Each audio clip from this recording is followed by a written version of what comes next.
Welcome, everyone. Thank you for joining us tonight for our virtual open house. My name is Danielle, and I'm here tonight. I'm a member of our marketing team at CCV, and I'm here with some other staff members tonight to share a little about CCV. And we're here to give you a broad overview and answer your questions. And just have a good conversation. So, welcome. Thanks for joining us. I'm Katie Mobley, and I'm the Dean of Enrollment at CCV. And I'm just going to talk sort of briefly about CCV's mission, which really defines the work that we do at the college. And one thing that we really focus on is access and student success. While trying to maintain affordability as a school. So when I think about access and student success, we really want to work with you sort of individually on what your goals are and what you hope to accomplish. And as we go through the session today, you'll have lots of opportunities to ask questions related to access or affordability or student success. So we appreciate you being here. So just like CCV 101, we have 12 physical locations across the state of Vermont. So regardless of where you are located, there is a physical CCV center likely close by. We also have a really robust offering of online courses. So that's another way to access the education. And we do hundreds of courses each semester. So there's definitely a really wide breadth of courses to choose from. And I think people are always surprised to learn that we serve almost 10,000 Vermonters each year. So we have a pretty broad reach into the Vermont community. So, just to go over some goals for this evening, we're here to tell you about CCV, obviously answer those questions you might have. We're going to share a little information about our programs that we offer and the ways we support our students through their educational journey at CCV. We're going to talk about financial aid and the cost of college. And just a ground rule, you're welcome to, throughout the presentation, throw questions into the chat. We have a staff member who will be keeping an eye on those, and we'll answer those as they come up. And then we have a nice window of time at the end where we will have more Q&A. Tana is one of our coordinators of student advising, and she's going to talk a little bit about CCV programs and support. So like Danielle said, my name is Tana, and I'm an advisor, and my office is in St. Albans. I work with students in Franklin and Chittenden County and sometimes other areas of the state. So we generally like to focus some of our work around what student goals are. And so I'm going to talk about a number of different things, but our focus is generally on what is your goal as you come to CCV? What are you coming to CCV to work on, to learn about? And what is your best learning style? So we can help you find sort of the best placement for you, the best classes for you, and help you figure out the path that you're on. We partner with students as advisors to help you reach those goals, and try to think about it as sort of as like a road trip. We're on a journey together. You're in the driver's seat, and we're as much in the passenger seat as you want us to be. So there are some students that want advisors right with them, in the passenger seat, telling them, back in my day, I had a map, but like we've got the GPS, and we know, sometimes you turn the GPS volume down because you've got an idea about, where to go and what turn to take. And sometimes you want the advisor to be talking you through things as you go along. So, really, it's about whatever works for the student to help you meet your goals on that road trip. So you could switch to the next slide, where my part of what I want to talk about for just a minute is all of the degrees and certificates that we have. And so our certificates are usually focused on a certain profession or type of career or work. And some of them are a pathway to another profession or pathway to a degree. And so there are certificates in every one of our areas of study. You can see here 9 areas of study. I'm not going to read the slide, but just to give you a, sort of an idea, I'll mention sort of the education slide, so you can sort of understand how it works.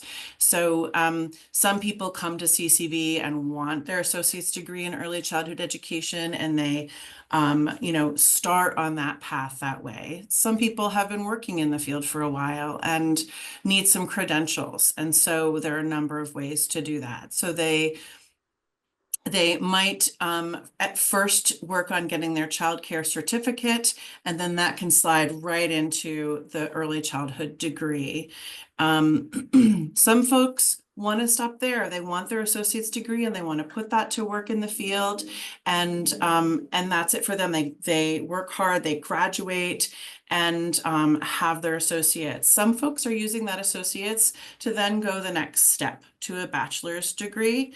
In education, for instance, they might be going for a bachelor's in early childhood, or might be using the early childhood education associates as a jumping off point to a degree related to K through 8 or high school education. And so there are a lot of options that we have in terms of what next steps are. I'm going to just pause for a sec.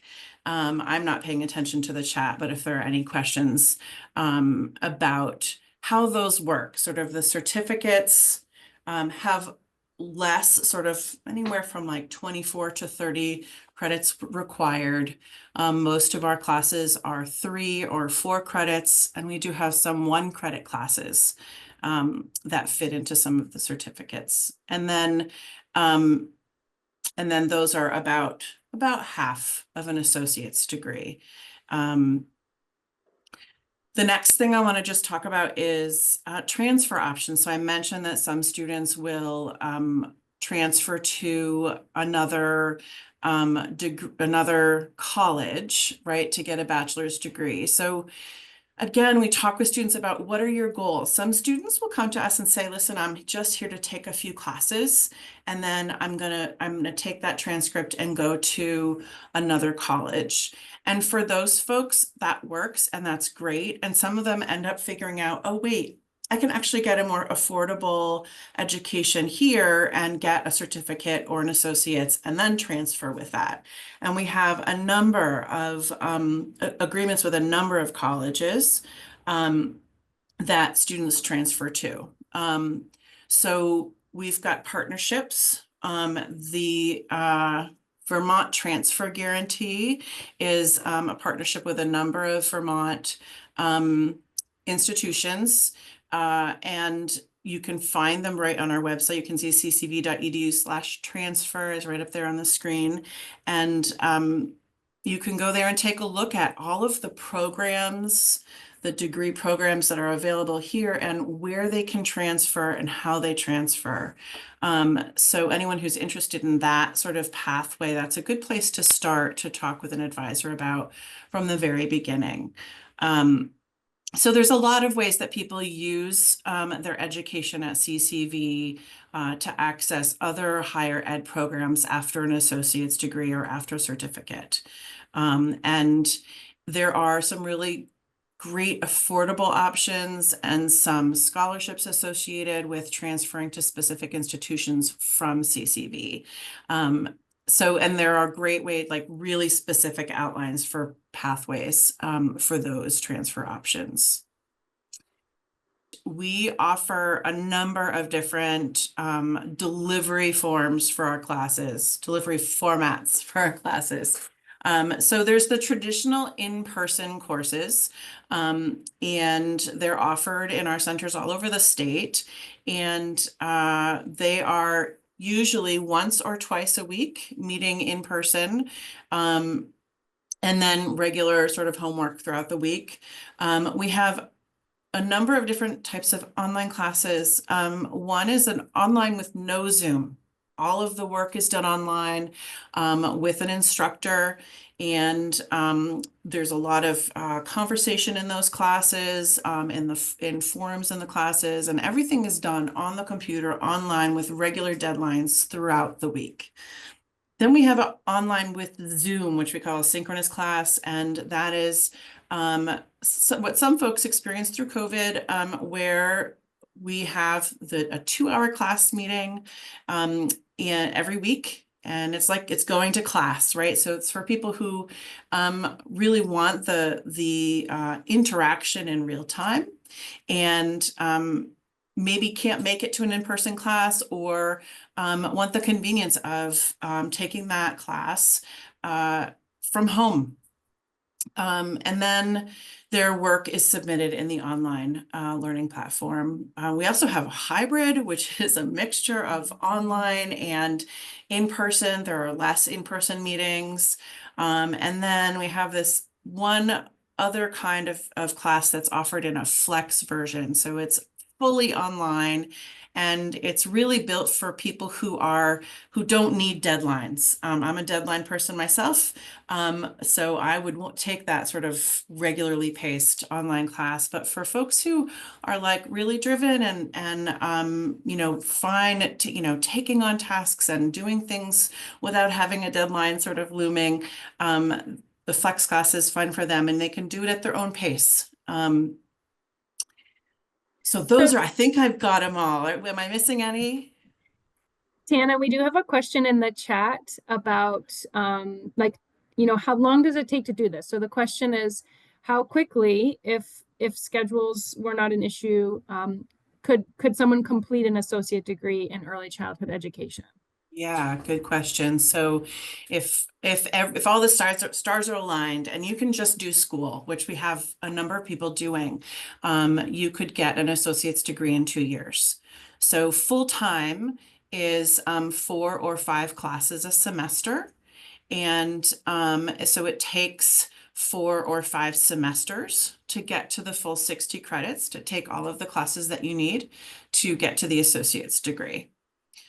So there are some folks that are doing that. There's some folks that go part-time, and it takes a bit longer to do it that way. I always sort of ask, like, when do you want to be done, and what is your life going to allow? Because balance is important as well. Okay. What else am I supposed to talk about? Oh, advising. Yeah. So like I said before, our advisors are a partner with students. Our job is to help you get to your goal. And some of what you'll talk about is, you know, what is your academic goal? What are your career goals? What's happening in your life that is supporting your work as a student? What's happening in your life that you might need some help with? And then to help, you know, sort of create a plan to sort of figure out what does it look like semester by semester for me to get to the goal that I have in mind. We also, as advisors, are there to help throughout the semester. We're not just planning, we're also, you know, I've hit some bumps in the road and I want to figure out how to navigate this, or you know, if something difficult happens in your life, we're there to support you and to help get you services that you might need. The other support services that are available, where there's every student has access to tutoring, 10 free hours a semester, right in through the online learning platform. We have career services. I don't know if anybody was planning on talking about that tonight, but career services is a really important part because you're not just here for school. Like there's there's life after school, right? And there's life during school. And so we have a whole department that is dedicated to working with students, from simple things as like brushing up your resume, or you know, helping to find an internship, or helping you get started in and networking with people in the field that you're interested in. And they help students with their professional field experience some of our degrees require. We also have accessibility support for people with disabilities.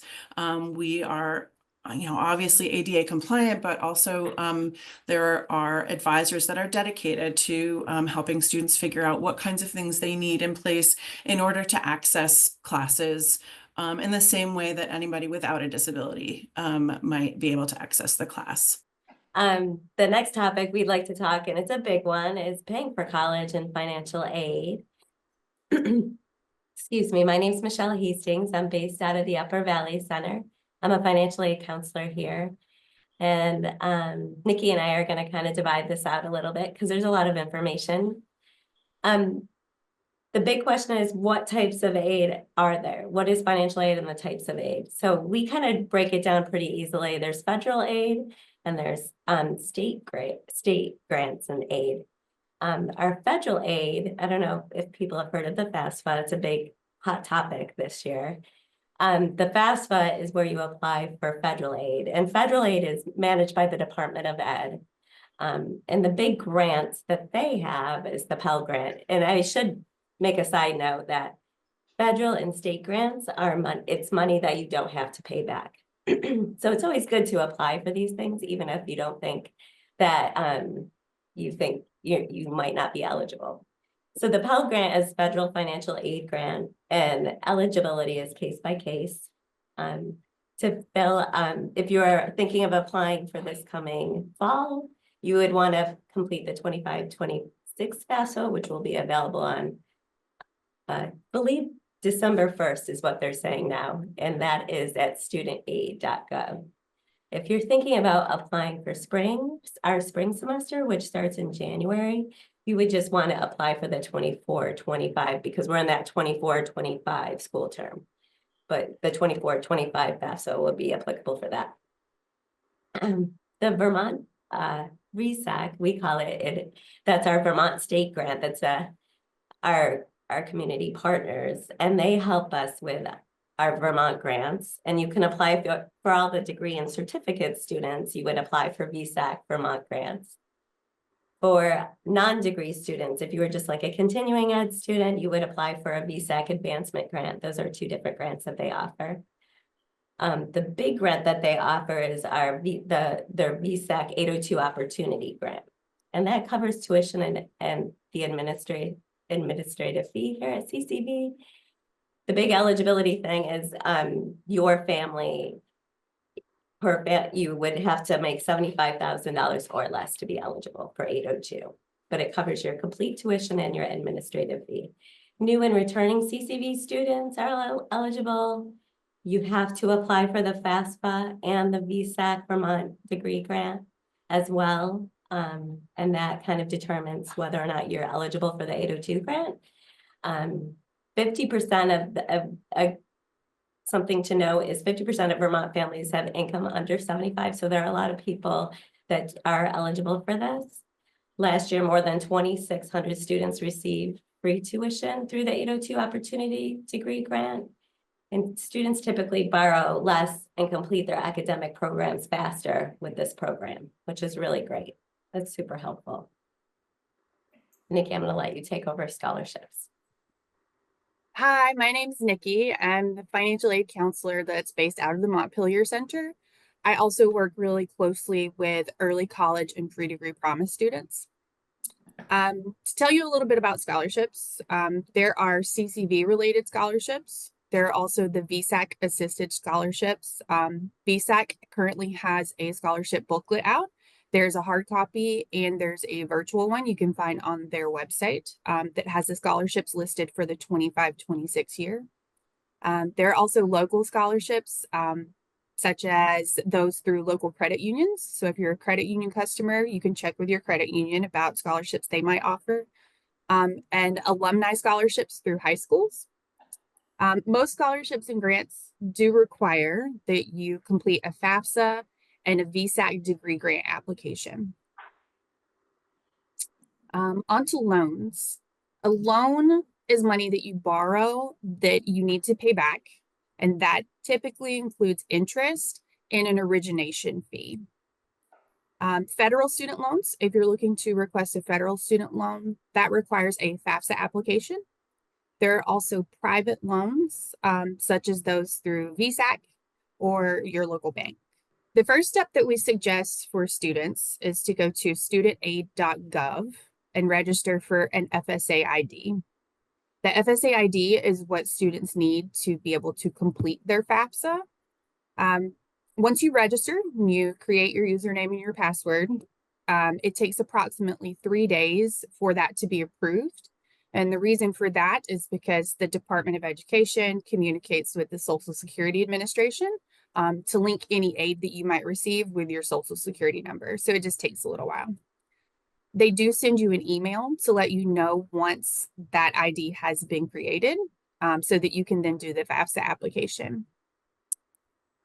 Items that you might need to complete your FSA ID process would be your full legal name, exactly as it appears on your Social Security card, your date of birth, a valid email address that you have access to, your Social Security number if you have one, a memorable username and password, answers to challenge questions. They will make you set up, I think it's 4 different challenge questions, just in case you get locked out of your account and need to regain access. Your contact information and a good mailing address. So you have 3 days to kind of wait for your FSA ID, and it's a really good time to kind of gather the documents that you need to complete your FAFSA. And they're just ideas that are items that are really suggested to have in front of you while you complete it. It makes life a lot easier when you're completing the FAFSA. And those items are your Social Security card, your driver's license. If you are doing the 25-26 FAFSA, that would be the 2023 tax returns and your W-2s. Any untaxed income records, including child support, pay to receive, and your veterans non-educational benefits. Your bank statements, which include your current balances, like your cash, your checking, your savings. Any investment and business records that you might have. Immigration documents if you aren't a U.S. citizen, alien registration or permanent resident card. Contributor information. So if you're a dependent student, it's nice to have your parent information. If they're sitting with you on their own laptops, that's kind of an easy way to have them complete it with you. Have them their laptop, but have their Social Security numbers ready or email addresses, because it'll ask for that information. Also a spouse, if that's applicable for you. You'll also indicate where to send your fast forward out. So you'll want to have to make sure you add CCV as the school that you're interested in, and that will come to us. When completing the VSAC Vermont grant application, you may need some of the same information. So it's a good idea just to, once you've completed the FAFSA application, is to hop onto VSAC's website and complete the VSAC Vermont degree grant if that's what you're shooting for, or the advancement grant if that's the one that you're looking for. Once you've completed both of those applications, you'll receive notification from CCV that we've received it. And you can set up a time to speak with any of us or any of our financial aid counselors. There's usually one in every center, every one of our centers. Michelle, I'm just curious, how long do you estimate or tell students like how long it takes to do the FAFSA and the Vermont grant? Is it like 2 hours? Is it 5 minutes? Like, can you give a range? I don't want to like kind of give a huge timeline. It definitely is a lot easier than the old FAFSA. We used to have an older way of doing things, and it's made this new FAFSA is definitely easier. So a lot of the information that I've told you to kind of have on hand might not necessarily be needed for you to complete it, but it's good to have kind of in front of you, because when they're doing the FAFSA as a student, it might pick up information regarding your taxes already. So you might not need your, how much taxes you had to pay in 2022 or 2023. So it just depends on the person, but I think like 30 minutes to 40 minutes, maybe tops. I don't know. I feel like it's a lot easier. The VSAC degree grant is like a 15 to 20 minute. That's so helpful. Thanks, Yeah. Michelle. You're welcome. Okay, before we move on, do we have any additional questions about financial aid, or Nikki and Michelle, are there other things we want to talk about? Looks like we have a couple of things in the chat. So we do have a question about in-state tuition. And it says, for in-state tuition, I would have to wait at least a year. Would I have to wait at least a year, or would 9 months be acceptable? Wasn't sure if I would need to wait more than a semester in order to be able to register for classes. I will say, for a student that has previously been an out-of-state resident, you have to be a resident of Vermont for a year to receive in-state tuition, and also to be able to apply for any VSAT grants. I also wanted to touch on how we try to help students understand their financial aid offers. We clearly explain and articulate the type of aid a student receives so it is clear to them. For example, what's a grant, what's a scholarship, what is a loan, if they're a work study student, what those funds are. Offer letters are only as good as the enrollment itself. So if a student is awarded for 12 credits and they only enroll in 6, we adjust their aid for what it would be for 6 credits. And then the student gets a new offer letter. Financial aid counselors that are in the centers, we're always available to help you with any of these applications or any questions that you have. I know I sit with students in my office and complete FAFSA applications and VSAT grant applications daily. So if you have any questions, reach out to your center and schedule an appointment to speak to one of us.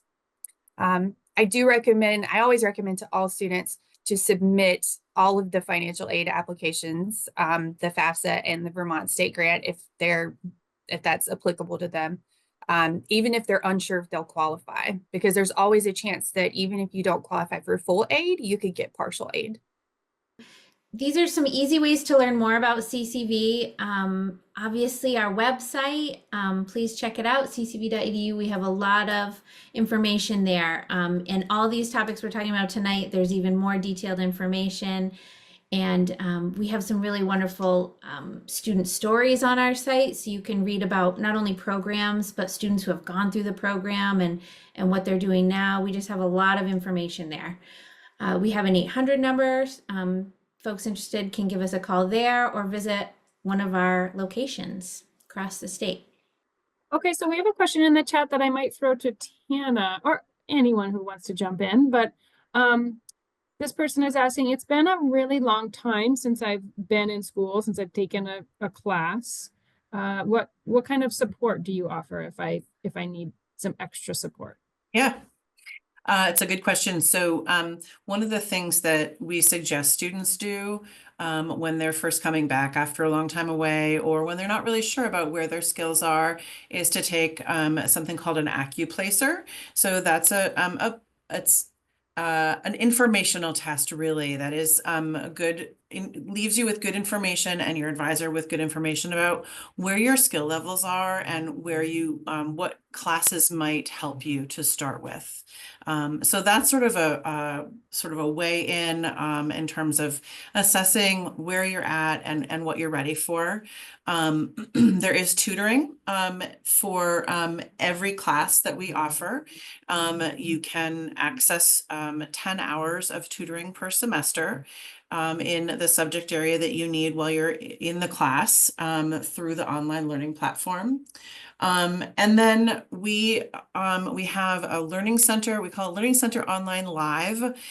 So we have student mentors who are, and actually faculty, I think, who are available certain hours every week and have an open Zoom room, and you can click right in and talk with them about different subject areas.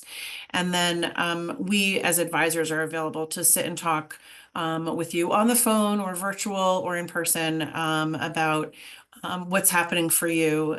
The last thing I'll say is that our instructors are incredibly thoughtful and really dedicated to their students and the subject area. And the goal across the board is, to help students succeed. And so I often will tell students, hey, have you talked with your instructor about this And more often than not, if they haven't and they reach out to their instructor, they are getting some help there as well. Even before they get to tutoring, they're checking in with the instructor, students are. So yeah, I don't know if I'm missing anything, but I think those are sort of in terms of the big picture about how we support students who are coming back after quite a while, and anybody in general, really. Tana, the only thing I would add to that, you did such a great job, just is that it's really common at CCV to be a student who's taken some time off of school, whether or not that's, if you just been in the workforce, or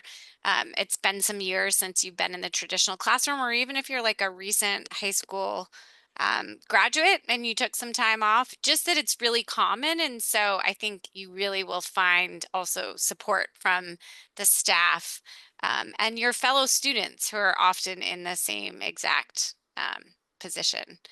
Katie, it looks like there's another. Oh, sorry. Jump in, Tana. Oh, no, that's right. I'm with you. I have students who are right out of high school, all the way, people have taken time off for all those reasons, or even like I'm raising my kids at home. I've been, at home, and now I'm ready to do something for me, and advance my career. You just to answer that next question, you can apply anytime. There isn't a deadline. I generally sort of say to students, the sooner the better. There's no obligation when you apply, but at least you're getting the ball rolling while there's room in classes. So I think the only tricky part when students apply, like right before the semester starts, is that they're limiting their options about what classes they can take now. And so, yeah, if you apply right away, it's rolling admission, and it's open. We're open enrollment. So I would just add, JP, just in terms of, so right now we are sort of, as you've heard a couple people say, like getting registrations for the spring semester, which begins, I believe it's January 22nd. Is that the exact right date? Am I seeing that? 21st. 21st. I keep goofing that up in my head. So January, so some time, but as Tana said, if you were to do the application earlier, when I asked that question to Michelle about how long it takes, I would say our application for admissions takes about 10 minutes, and there's no essays. It's very simple and straightforward. You would need your social security number, so that's a little bit of a common theme here. And it's a great way to just get started. And then I often think that doing the application is just something you should do. It's super easy, and then you can get connected to the staff around and the advisors about what classes are available and the financial aid component. So Katie, I see there's another question in there. There's another question about number of classes. Is there a recommended number of classes to take? And if I needed to take a break from classes, could I? Yeah, so I would say I go back to what is your goal, right? What is your end goal? Are you wanting to finish as quickly as possible to get to your next step? Or are you at a sort of a more meandering pace? Are there things in your life that you need to balance out, like parenting or a job, or that would make you need to go part-time? So part-time is anywhere from 1 to 3 classes. Full-time is 4 or 5 classes. Okay. And so if you need to take a break, so I have students that, a lot of students are like, I want the summer off. I want to have classes fall and summer. And that works for meeting their goals. I have students who are, sugaring in January, February, March, and they're like, I'm really busy right now. I gotta just do 1 class, or I need to take this semester off. I have a couple students who work in for an accountant and are like, okay, like I really want to get my bookkeeping certificate, but I'm in over my head with work this season, and so I'm going to come back for summer classes, which start at the end of May. So really it's flexible, and it's about what works for you and what helps you meet your goals most efficiently. So I'll stop screen sharing so we can all answer more questions if we have them. But thank you for joining us today. As mentioned, You can access our application for admission at ccv.edu/apply. It's free, relatively fast, and as Katie mentioned, doesn't require a ton of information outside of, you'll need a couple important numbers. But that's always a great starting point, because then that's where the line of communication opens. And I think it's great to connect. Once a student applies, then we can start talking. So with that, I will stop the share and we can talk through any additional questions folks might have.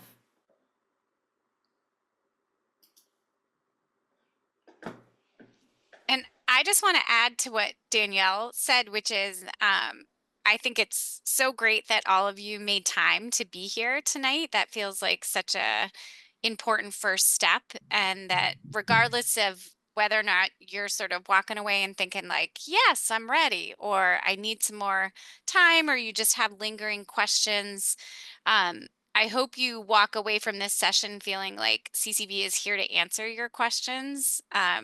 We are really accessible, and I think as so many of the staff here articulated, we really are committed to your success as a student. And so please don't ever hesitate to reach out. I know back in the day when I was an advisor, I had a number of students that I met with for almost a year before they decided that it was the right time for them to enroll. And so kudos to all of you for taking the first step and finding out more information. And just know that we're really here to answer any questions at any point in your educational journey.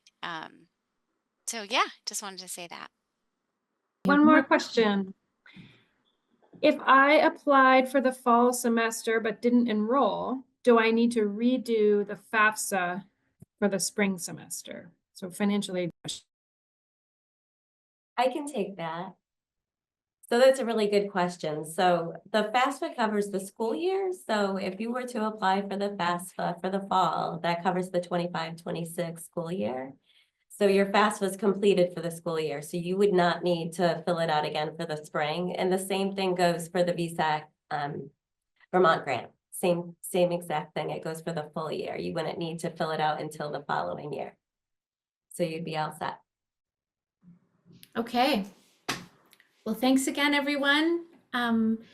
If at any time you have additional questions, of course, we have some ways to contact us. I mentioned earlier, or visit our website. You'll find lots of contact information there. And please don't hesitate to reach out. We're here to help.